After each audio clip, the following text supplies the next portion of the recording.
So Christopher Reeves is going to start off this afternoon, and I can see Christopher looking nice and smiley, if not a bit tense with regards to his session. Christopher's going to kick us off by giving us an overview with regards to reimagining elements that may be able to help change the world. So no pun intended there, Christopher. We're really looking forward to your talk.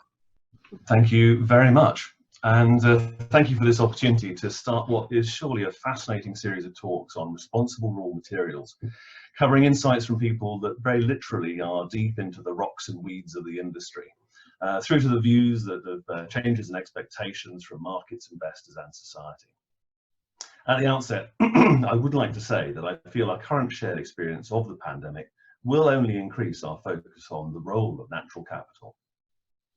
Paraphrasing the title of John Brown's book, The 7 Elements That Changed the World, the global discussion on how we build back better with resilience does need to include the foundation, dare I say bedrock, of that system, namely through reframing the role of raw materials.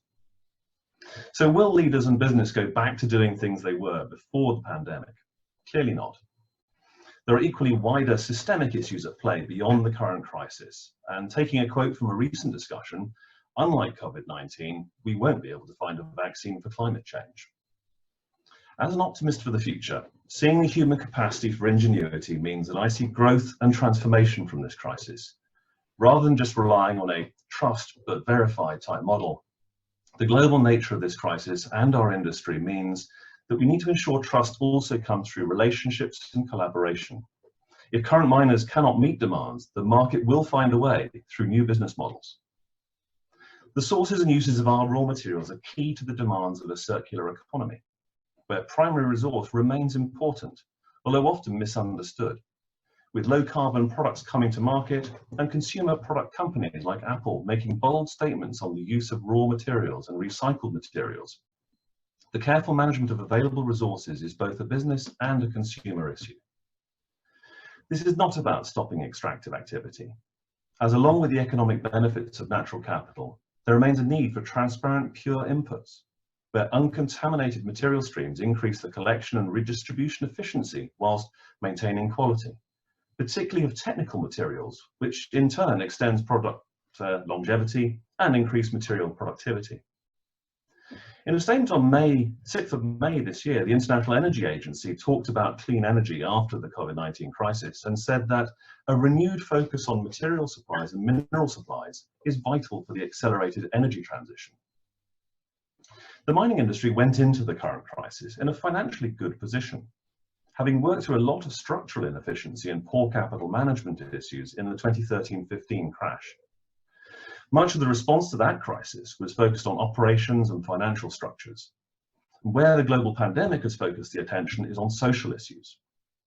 A greater appreciation of what a responsible raw material industry means will help with not just unlocking the impact of delivering those raw materials in a sustainable economy, but also recognizing the value of frontline workers in any value chain, be they healthcare workers in Germany or miners in Guinea. The UN Sustainable Development Goals definition of impact really has gained an edge. The natural resources sector is a fascinating nexus where politics, business, society and development meet, all at a pinch point where the resources exist in the ground in one location and cannot be moved, meaning you have to deal with people and environments around them. The world will continue to need raw materials, and the drive to clean energy and an increasingly urbanized society have not changed, much as many of us are reflecting under the lockdown on the joys of living in the countryside. With governments putting vast sums of money into supporting the global economy and stimulating various parts of industry, one thing also feels clear to me is that the value of a country's raw materials and natural resources will be getting greater attention. Consumers and investors are increasingly appreciating the intrinsic value of natural capital and the ecosystem services tied to those raw materials. This is driving changes in expectations, reporting and governance. Where the brand of the mining sector can really change is to be perceived less like the evil villains of the 2009 Avatar film, to be more the creators and engineers and entrepreneurs, or the place where value is associated with the product. Consumer and healthcare sectors have been through multiple cycles of discussion with this, with the push-pull of consumer and regulation challenging brands, all of which has led to a growth in the market, improvements in standards and efficiency, and an increase in brand value. As evidence of this move from expectation into requirements, this year at the Davos World Economic Forum, the International Business Council and the Big Four accounting firms began a process to define common metrics for consistent reporting of ESG measures, which is due to issue drafts later this year. So how will the role of raw materials be reflected in this? Business and investors are wrestling with an avalanche of data requests for increased transparency from a range of stakeholders. And whilst wanting to be open and transparent, many have felt a lot like the current ESG investor drive has added too much process and is more of a box-ticking exercise than a help to management team who are finding and producing responsible tons and ounces. So where are the opportunities for business, and what role can a responsible business, investor, or consumer play? The simple answer is, it depends. Taking the mid and long-term view, companies should be ready for a more discussion on their approach to valuing their natural capital, including with their reserves and resources.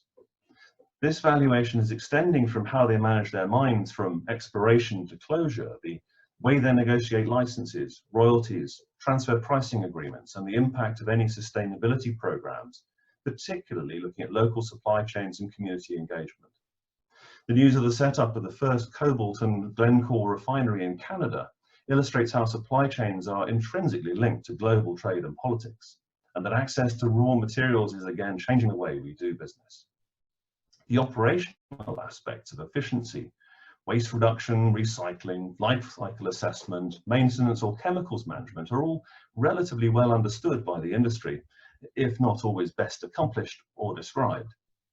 The social dimension of the current crisis has meant that care for employees will get more attention. The extractive sector has long had health and safety as a key driver, with safety moments starting most meetings. What has been interesting is to see these moving from the more operational into health and wellness and the understanding of home and community issues, meaning livelihood programs will equally get an additional focus. A social license to operate is never more important, and the mining sector has many negative cases of where this has gone wrong. Being a responsible business rather than just efficient and productive does help manage risks, financial discounts, and managing the expectations of communities seeking a share in any wealth generated near their home. For business and investors, this is also an issue that should not be framed as a cost. It is a clear investment priority. Not least that investors have shown how better management of social issues in any portfolio investment is one of the most significant ways to reduce systemic risk in a portfolio.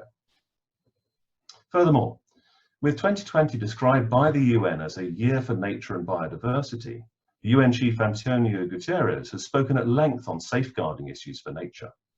And where in 2015 it began a cycle of increased focus on carbon and climate, markets are now looking at how they can manage their real-world impacts. And following the widespread development and use of the framework from the TCFD, the Task Force for Climate Financial Disclosure, on the issues of climate and carbon, the financial markets are looking to where other externalities carry financial impact. One example being in January this year, there was a statement from a consortium of investors, AXA, Paribas, Minova, and Sycamore, setting up a biodiversity database for asset managers. As business delves into these other aspects of ESG, be that water, biodiversity, or communities and culture around projects and associated infrastructure, what will become clear is how these other impacts are highly localized and project specific, requiring greater engagement between all parties to understand what impact is desired and how risks can be better managed. For the mining sector, the role of stewardship for land not being used for mining presents an opportunity to better describe how they can be part of the solution. The long-term nature of the sector means we need to help communicate the value across the full cycle, from exploration, development, and operations through to closure and mitigation. Framing of risk and sustainability has a lot to answer for, particularly where the time horizons of any value delivery vary so much according to stakeholders. From discussion on traceable supply chains, there is now greater talk of track and trace of human beings, all of which challenges the culture and capabilities for many. And it does present an opportunity for the sector responsible for that first mile of raw materials. The industry does have access to the data that matters. The capabilities of leaders are being put to the test While new technologies offer great potential as tools to enable a greater understanding of where and how our raw materials really do change the world. So thank you for listening, and I hope to look forward to unpicking how we can all collaborate to make this a more resilient industry that delivers value to shareholders and stakeholders. Thank you. Fantastic. Thank you very much, Christopher. And I'm afraid you're going to have to imagine in your mind this round of applause that is coming your way now. Thank you also for sticking to your 10 minutes so exactly. Now, whilst everybody is thinking of those questions and typing them into the Q&A, I know that you touched on this during your talk, Christopher, but Ed Sides has put forward a very, very good question, which is, what exactly is meant by natural capital? I.e., do you mean the natural resources available for exploitation, or perhaps do you mean something broader than that? It is broader than that. There is actually a natural capital protocol that has been defined, which gives you much more detailed views of how it is the resources, but it is also the rest of the ecosystem around it. So it is sort of all the biodiversity, as well as actually the raw materials that are in the ground.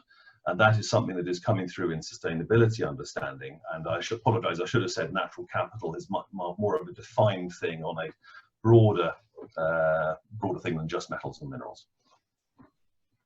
Great, so I hope that answers your questions, Ed. So it's not just the actual rock that's in the ground, it's that broader external context as well with regards to this particular situation. So Christopher, a question from myself. So of course, none of us necessarily expected COVID-19 to happen at all. Obviously, it is causing a lot of distress and upset to the world as a whole. But if we take a step away from the emotional aspects of COVID-19, do you think that on balance it's actually providing a big opportunity for the extractive sector to take stock of the responsibility aspects of raw materials, or do you think it is hampering what was already steaming along within the sector as a whole? I don't think it's derailed any responsible investment activity. It has given everybody the short-term hit of a real tragedy and crisis, which has got many businesses looking at liquidity. There are people who are looking with fundamentally quite good businesses at will they survive, as well as the deal of how to look after responsibly your employees right the way through to frontline workers. And that has been a distraction. And I don't mean that in a negative sense, it just means business day to day can't continue whilst you're having to go and sort of do a little bit of firefighting on that. Will it continue on responsible investment? I think that there's been enough discussion around globalization to show that all of these global supply chains mean that we're in this together. I'm, as I said, an optimist that if we can actually sort of work out how you process minerals that are mined in Africa, processed in China, used in North America, but consumed in Europe, recycled in Ghana, you've got to try and sort of work through all of this as a sort of a collaborative force.